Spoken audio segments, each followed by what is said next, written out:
শাওনদের মতো লোকেরা এত বিশ্রী ভাষায় গালি দিয়েছে যা আমার মুখ থেকে রিপিট করা সম্ভব নয়। আজ এই জুলাইয়ের কারণে বিএনপি ক্ষমতায় এসেছে, জুলাইয়ের কারণে জামাত ইসলাম বিরোধী দল হয়েছে। আমার যেই সকল যোদ্ধারা, প্রিয় ছাত্র বন্ধুরা, ছাত্রীরা জীবন বাজি রেখে তারপরে রাজপথে নেমেছে, তাদেরকে বিতর্কিত করবেন।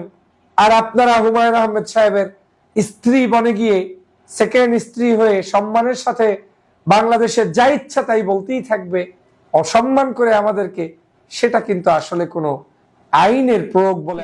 শাওনদের ধৃষ্টতা দিন দিন বেড়েই চলছে। বাংলাদেশের যেই জুলাইয়ের জন্য হাজার হাজার মানুষ রক্ত দিয়েছে, যেই জুলাইয়ের জন্য এখন পর্যন্ত দিব্যি প্রায় 30,000-এর অধিক হাত নাই, পা নাই, চক্ষু নাই, এরকম একটি অসহায়ত্ব জীবন নিয়ে সাক্ষী হিসেবে দাঁড়িয়ে আছে বাংলাদেশের বিভিন্ন হসপিটালে, পরিবারগুলোর কাছে বোঝা হয়ে তারা দিন কাটাচ্ছে।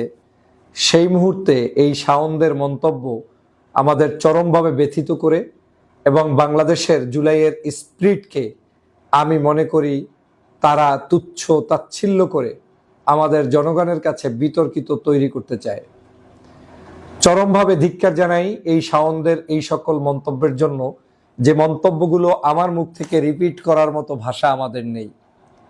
মূলত সমস্যাটা হয়েছে যখন এই জুলাইয়ের বিপ্লব হয়, তখন সেই বিপ্লবটাকে আমরা বিপ্লব হিসাবে বাস্তবায়ন করতে ব্যর্থ হয়েছি। যখন বাংলাদেশের মানুষ নতুন একটি স্বাধীনতা পায়, তখন একটি গোষ্ঠী এটাকে নিয়ে বিতর্ক সৃষ্টি করেই আজকের জুলাইয়ের স্পিরিট, জুলাইয়ের স্বাধীনতা, জুলাই নিয়ে যে মানুষের মধ্যে এক ধরনের উচ্চ আকাঙ্ক্ষা, সেটাকে নস্যাৎ করে দেওয়ার গভীর ষড়যন্ত্র বাস্তবায়ন তখনও করেছে, এখনো করে যাচ্ছে। আজ এই জুলাইয়ের কারণে বাংলাদেশের প্রধানমন্ত্রী জনাব তারেক রহমান সাহেব নির্দ্বিধায় বাংলাদেশে এসে রাজনীতি করে দেশনেত্রী বেগম খালেদা জিয়ার জানাজার নামাজে উপস্থিত হতে পেরেছে। কিন্তু আমার কাছে কেন জানি মনে হচ্ছে জুলাইটা এখন সবার কাছে পরিকল্পিতভাবে একটি তুচ্ছ তাচ্ছিল্য জায়গায় পরিগণিত করার জন্য কিছু কিছু ষড়যন্ত্রবাদীরা উঠে পড়ে লেগেছে এবং তাদের ব্যাপারে আমরা এখন পর্যন্ত রাষ্ট্রের পক্ষ থেকে সঠিক ভূমিকা পালন করতে না পারার কারণে তাদের দিন দিন অতিমাত্রায় তাদের সাহসিকতা বৃদ্ধি পাচ্ছে। কয়েকজন সাংবাদিক আছেন যারা 24 ঘন্টা ডক্টর মোহাম্মদ ইউনূসকে নিয়ে, কয়েকজন রাজনীতিবিদ আছেন ডক্টর মোহাম্মদ ইউনূসকে নিয়ে বিষোদ্গার করতেই থাকে। আমার আপনার সাথে মত পার্থক্য থাকতেই পারে, কিন্তু যারা ইউনূস সাহেবকে বিতর্কিত করতে চায়, যারা জুলাই সনদকে বিতর্কিত করতে চায়, যারা জুলাইয়ের স্পিরিটকে বিতর্কিত করতে চায়, তাদের মূল এজেন্ডা একটাই, সেটা হচ্ছে ওই যারা জুলাইতে পালিয়েছে তাদেরকে পুনর্বাসন করো, আর কিচ্ছু নয়।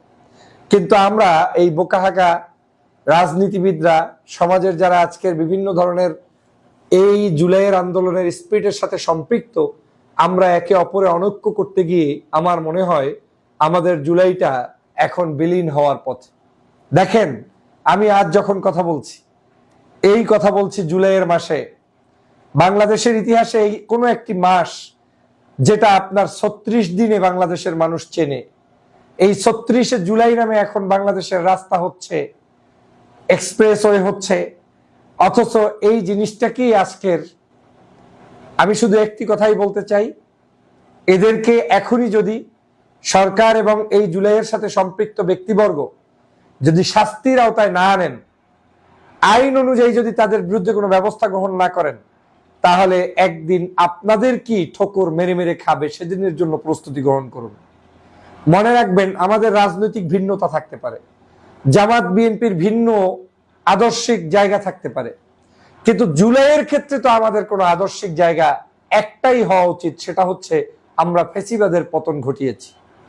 এই ফ্যাসিবাদের পতন ঘটানোর ক্ষেত্রে যারা যেখানে যতটুকু অবদান রেখেছে আমরা প্রত্যেককে অ্যাকনলেজ করতে চাই করি না, বরং একটা দেশের স্বাধীনতা সার্বভৌমত্বের বিরুদ্ধে চরমভাবে বিষোদ্গার করছে কিন্তু এই শাওনরা, এটা এখনই সতর্ক হওয়া দরকার।